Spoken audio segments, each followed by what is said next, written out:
Meus amigos, antes de mais nada, quero agradecer a vocês por me receberem em seus lares.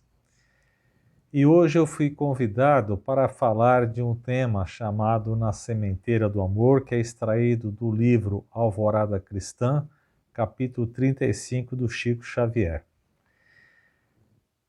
Falar de amor é tão bom, né? Mas vamos falar de quem realmente nos ensinou o amor, que foi o Mestre Jesus. Interessante que quando Jesus ele esteve cá entre nós, encarnado, ele já demonstrou o imenso amor que ele sentia por nós, justamente pelo simples fato dele vir até aqui, no nosso planeta Terra, e aqui com o sacrifício que pode ter sido muito grande para ele, um espírito de luz, um espírito puro, estar aqui no intuito de nos trazer ensinamento, de nos ensinar o que é amor, de nos ensinar o que é a verdade, para que a gente pudesse galgar os nossos caminhos e de encontro à luz, ou seja, para que a gente evoluísse, para que a gente aprendesse, né? Na nossa inocência, né, de espíritos ainda, que está no início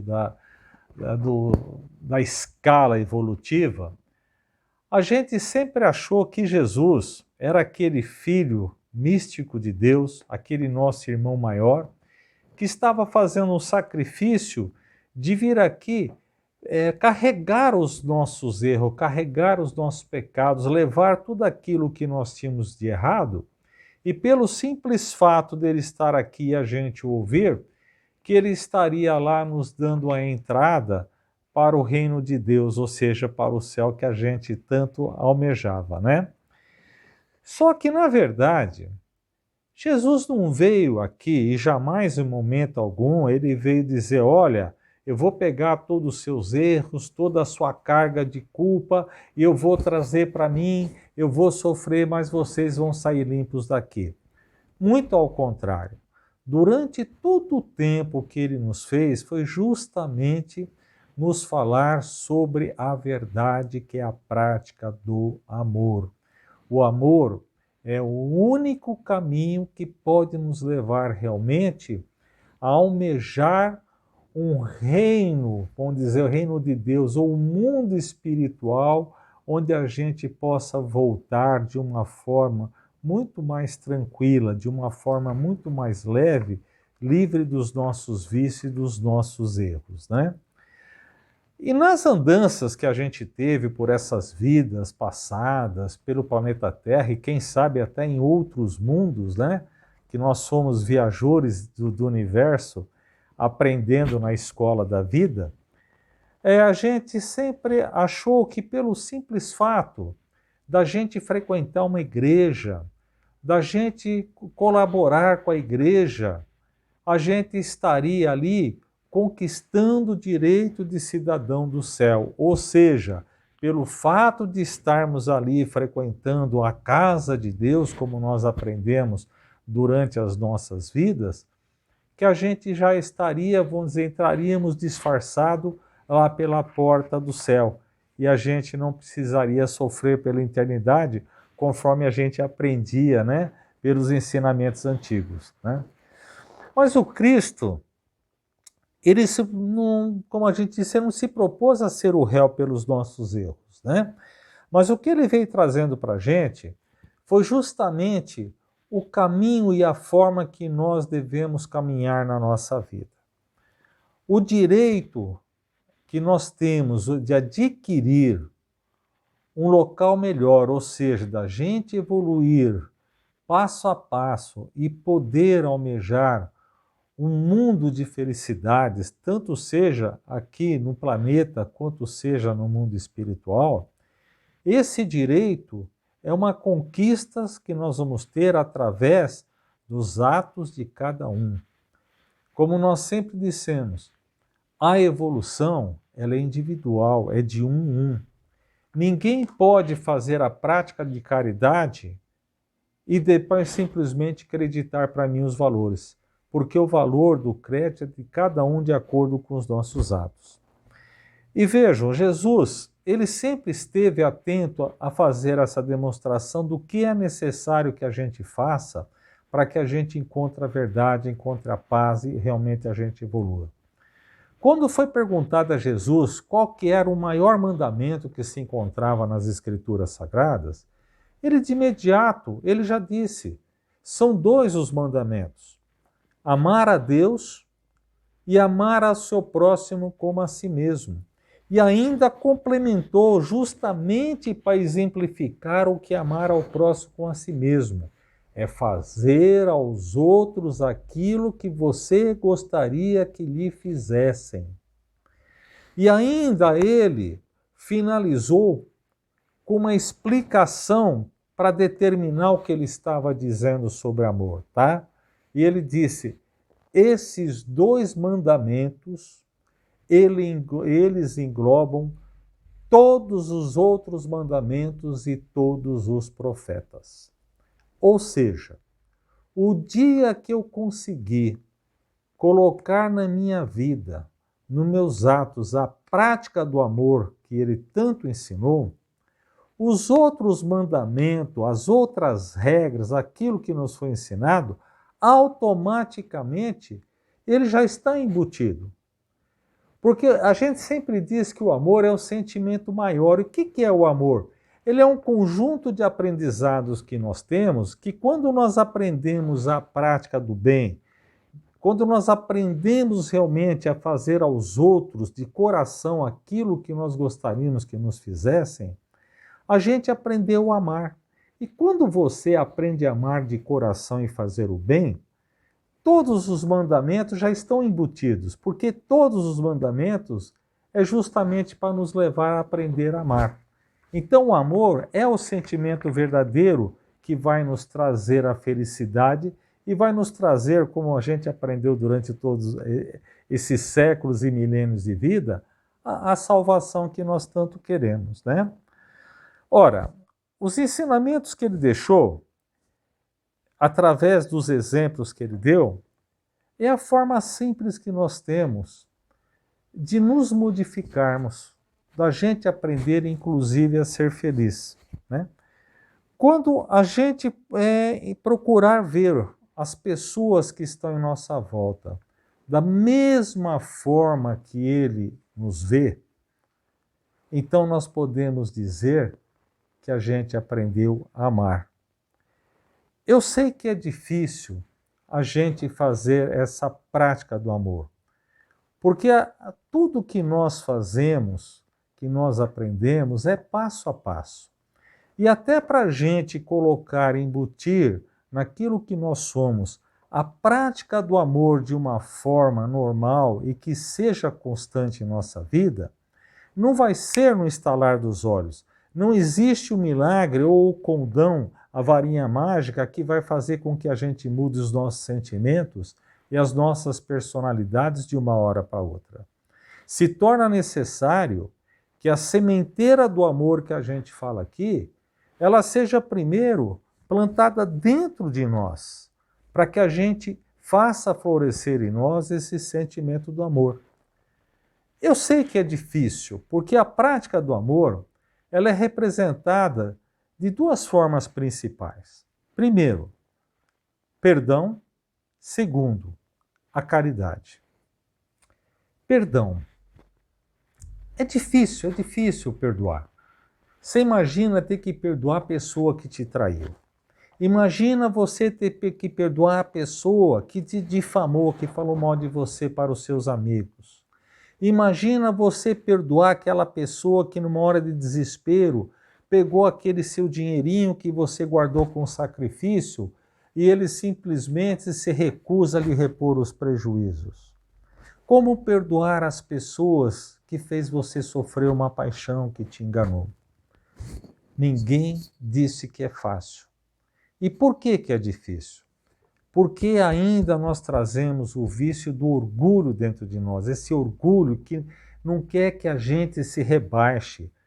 Esse sentimento chamado orgulho, que acha que nós devemos sempre sair por cima em pé, que nós sempre devemos vencer todas as contendas que a gente entre.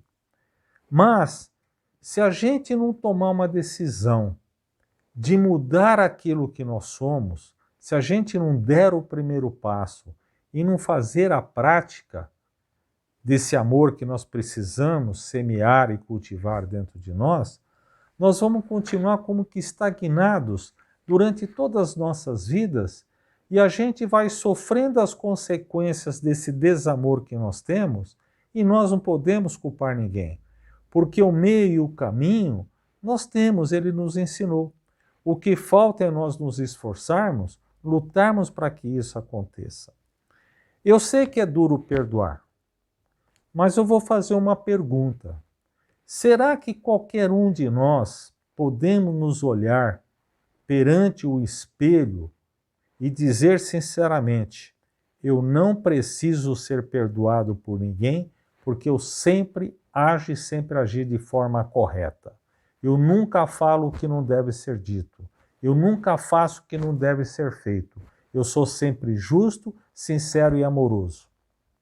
Com certeza, nós ainda não estamos nesse estágio, né?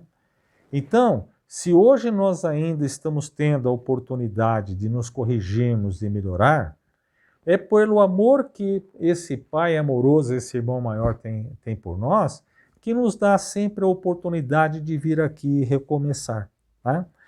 A gente sabe que o primeiro passo é difícil. Até quando a gente fala em perdoar de coração, perdoar os inimigos, é difícil a gente realmente, no começo, perdoar de coração. Mas nós temos que aprender a perdoar, nem que seja forçado.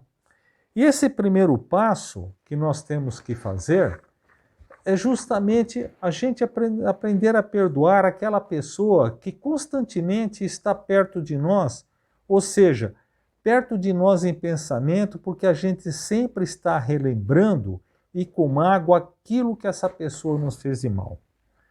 E o pior é que parece que a gente gosta de sofrer, né? Porque a gente fica relembrando aquilo que nos machucou, a gente sofre de novo tudo que nós passamos. Então, quando nós falamos em perdoar, é a primeira alegria, ou seja, a gente tira aquele peso, aquela mágoa que nos machuca, que nos faz sofrer, que tira horas de sono, que até acaba nos provocando doenças, porque nós ficamos carregando aquilo. Aliás, né, eu gosto muito de contar historinha, às vezes a gente conta lá dentro para os meninos da Fundação Casa. Tem uma historiazinha que a gente aprendeu, a gente falando para as meninas, dizendo que tinha uma menina, né, que estudava, né, numa classe e às vezes as pessoas riam dela porque ela errava ou falava um pouco errado e ela guardava aquela mágoa. E um dia realmente uma amiga dela riu dela e ela não quis mais conversar, não perdoou, não conversou mais com a amiga.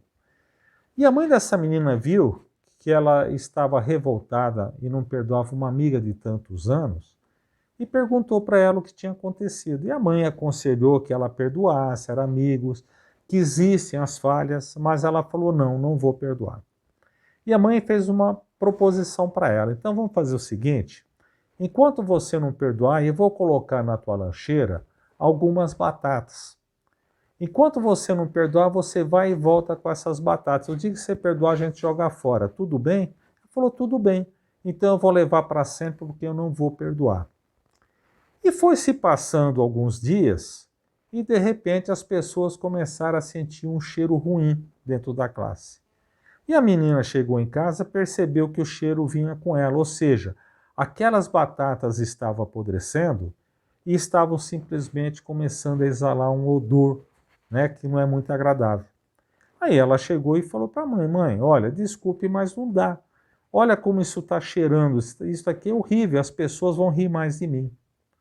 E a mãe disse para ela, então filha, essas batatas você não quer levar porque apodreceram e é um peso que você está carregando. Porém, a mágoa que você está guardando dentro de si da sua amiga é como se fossem essas batatas. Elas estão fazendo com que os seus sentimentos também estejam acontecendo o que acontece com essa batata. Então, quando a gente fala em perdoar, é justamente se livrar da batata podre que nós estamos carregando. Por que carregar aquilo que nos faz mal? Então, perdoar também é ser inteligente. Além de que a gente, quando perdoa, A gente pega aquele sentimento de energias negativas, a gente modifica a propriedade dessas energias, assim como a gente aprendeu que o nosso pensamento modifica as energias para o bem ou para o mal, e a gente devolve para a pessoa que nos fez mal uma energia limpa, pura, que vai fazer o bem. Então, na realidade, nós fazemos bem para duas pessoas.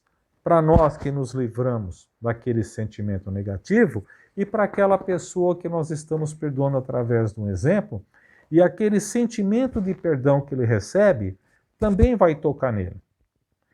Ah, mas se a pessoa não quiser o meu perdão e me jogar de volta na cara, como é que fica o meu orgulho? Olha, primeira coisa que nós temos que entender. Quando nós falamos em perdão, a prática do amor, ele é um caminho só de ida, ele não tem passagem de volta.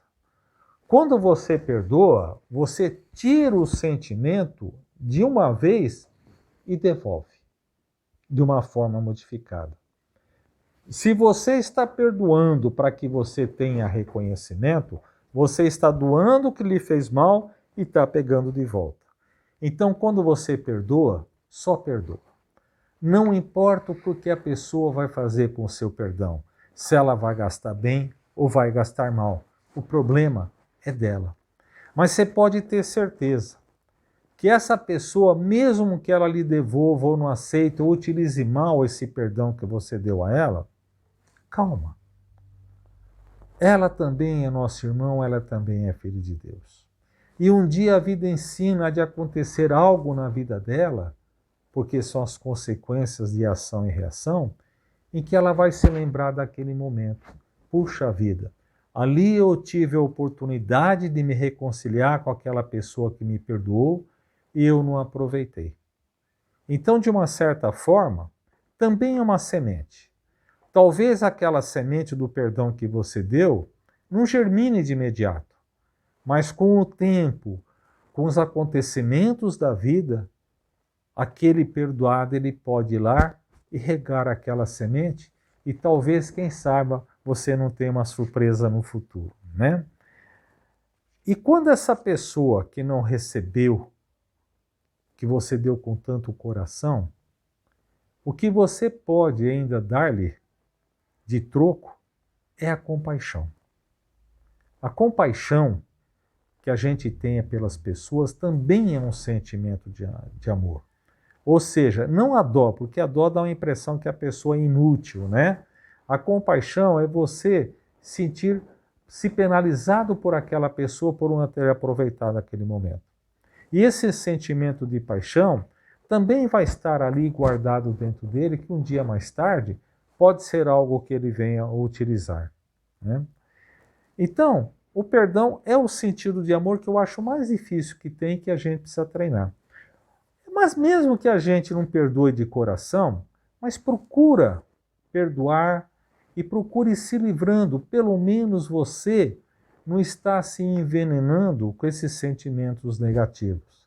E aí você vai ocupar aquele espaço com outros sentimentos melhores. E qual que é a melhor forma de ocupar um sentimento por um sentimento bom? Através da prática da caridade. E como se pratica a caridade? A gente sempre tem a oportunidade de praticar a caridade. Quando chegar um irmão que quer lhe contar, dividir com você o seu fardo, a primeira coisa que a gente tem vontade é falar: puxa vida, hoje eu não estou afim de ouvir alguém reclamar da vida. Mas tenta sacrificar. Quantas vezes será que na nossa existência a gente não encontrou uma alma bondosa que dividiu o nosso fardo que pesava? E o fardo, quando a gente divide e que a gente faz a caridade, tenho certeza ele não pesa, muito ao contrário, a gente vai sentir satisfeito de poder estar praticando a caridade. E aquela pessoa que dividiu com você aquela dor, aquele sofrimento, você pode ter certeza que ele está trocando aquela dor por sentimentos de fraternidade que você está se dedicando a ele. Isso é amor, ele vai se sentir fortalecido, encorajado a continuar. E não é só ouvir palavras de consolo, de encorajamento, vamos em frente, Tudo isso passa. Quantas coisas ruins você já não teve na vida que não passou? Isso também é a prática da caridade, né? E quando surgir a oportunidade, às vezes aparece de você ajudar financeiramente, mesmo que seja através de alguma instituição, e hoje às vezes nós temos essa oportunidade, que essa pandemia está fazendo com que tantas famílias quase não tenham o que comer, e existe tantas ONGs, e até canais de televisão ou de pessoas que estão pedindo um pouco de ajuda, até para fazer lá comida, marmita para levar. Às vezes aparece essa oportunidade, a gente assiste, puxa vida, né? Eu acho que vou ajudar, mas a gente não se levanta da cadeira, a gente não ajuda. E aí vem aquela dúvida: será que realmente eles estão pegando essa minha colaboração e estão dando para aquelas pessoas citadas? Será que eles não estão usando isso simplesmente para roubar e para tomar para si? Paciência. Não se esqueça que os bens que nós temos na nossa vida, os bens materiais, a nossa casa, o nosso dinheiro, também não são nossos. São meios que o planeta Terra, que o Mestre, que Deus nos concede a título de empréstimo para que a gente utilize de uma forma sadia, de uma forma consciente, também não é nosso. E ele não fica nos cobrando o que nós estamos fazendo com os seus bens. E ainda bem, né? Porque se fosse cobrar, a gente ia se esconder para não ter que responder, né? O amor, a gente sempre tem oportunidade. Preste atenção nas pessoas que cruzam teu caminho. Seja no serviço, seja dentro de casa, seja entre os amigos, seja entre os parentes, que sempre, às vezes, eles estão tentando achar alguém para conversar, alguém para desabafar, alguém para se aconselhar, e às vezes a gente não presta atenção. E essa prática de caridade e de entendimento é que inicia-se a prática do amor. É aquilo que ele nos ensinou. Quantas vezes a gente já não esteve sozinho com nossos pensamentos trazendo as dores e que nós gostaríamos de que aparecesse alguém que deixasse a gente abrir o nosso coração, que nos ouvisse e nos amparasse. Porque essa é realmente aquilo que nós necessitamos e aquilo que as pessoas também necessitam de nós. Então que a gente aprenda também a repartir um pouco da nossa paciência e do nosso tempo. Vamos aprender também a repartir o pão que sacia a fome. Não se preocupe em repartir o pouco que você tem. Nunca vai lhe faltar e nem aos seus o que comer. Porque Deus sempre nos abastece. O que Ele está nos dando é a oportunidade de aprender a amar fazendo a caridade. Às vezes aquelas pessoas que nós encontramos, que não trabalham, e que a gente às vezes julga, quando nós encontramos, por exemplo, alguém pedindo algum dinheiro, e a gente percebe que ele está utilizando para simplesmente saciar um vício da bebida ou da droga, não se esqueça que ele é um doente, ele é um adicto. Então, se for o caso, não dê dinheiro, mas dê um pão real para que ele possa comer, um lanche, alguma coisa, que ele não possa trocar por uma droga. O fato de você fazer com que ele se alimente, você está ajudando ele a combater a fissura que ele tem naquele momento. As oportunidades para a gente praticar a caridade sempre aparecem. Já vi pessoas que procuram fazer as suas marmitinhas, saem à noite para distribuir. Mas às vezes não é necessário isso, a caridade ela não precisa ser financeira. A melhor caridade que nós podemos fazer é quando nós damos o nosso tempo para ajudar alguém, principalmente emocionalmente. Esse é o verdadeiro amor, é isso que ele pediu para nós. Pode ver que todos os ensinamentos de Jesus, todas as suas parábolas, o término é sempre a gente fazer o quê? A doação de si, perdoar as pessoas. Perdoar as pessoas é aprender a aceitar as pessoas como elas são. Hoje nós vemos, por exemplo, no momento atual, discussões políticas, que um acha que você tem que ir pelo caminho da esquerda, outro acha que você tem que ir pelo caminho da direita, outro acha que você tem que ir para frente, outro para trás. Não quer dizer que a gente tenha que concordar com eles, porque nós temos a nossa vontade própria. Mas não se esqueça que assim como nós temos o livre-arbítrio de tomar as nossas decisões, as pessoas também têm. Deus nos deu o livre-arbítrio e deixa que a gente usa. Tudo bem, as consequências são nós, mas Ele nos dá liberdade. E nós temos também que dar liberdade e respeitar o que as pessoas são, o que elas pensam. Isso chama-se respeito. Respeito significa prática do amor. Então vocês veem que a gente tenha a oportunidade constantemente de estar semeando o amor, de estar dando palavras do bem. Se alguém vem falar mal de outro, procure achar uma qualidade e passa para eles como o sentimento do perdão e do amor faz bem para nós. Ora, nós falamos de bens materiais que nos são emprestados. O dia que a gente voltar para o mundo espiritual, é o empréstimo que nós vamos ter que devolver para o banco chamado planeta Terra. Mas tem bens que é nosso, que a gente vai levar. São os bens invisíveis que fazem parte do nosso eu, da nossa alma, do nosso consciente. É o ouro chamado prática do amor. Isso é a única coisa que nós vamos levar. Não vamos aqui, nesta vida tão curta e tão passageira, simplesmente guardar tesouros que enferrujam e que vão fazer com que a gente saia dessa vida com um peso enorme nas nossas costas sem conseguir caminhar. Ao contrário, vamos nos livrando desses sentimentos negativos e que nos envenenam e procurar praticar com a sementeira do amor, tanto nos perdoando pelas nossas fraquezas, quanto também aprender a perdoar as pessoas que cruzam o nosso caminho e também, através do exemplo, demonstrar como que nós conseguimos sorrir mesmo nas vidas difíceis.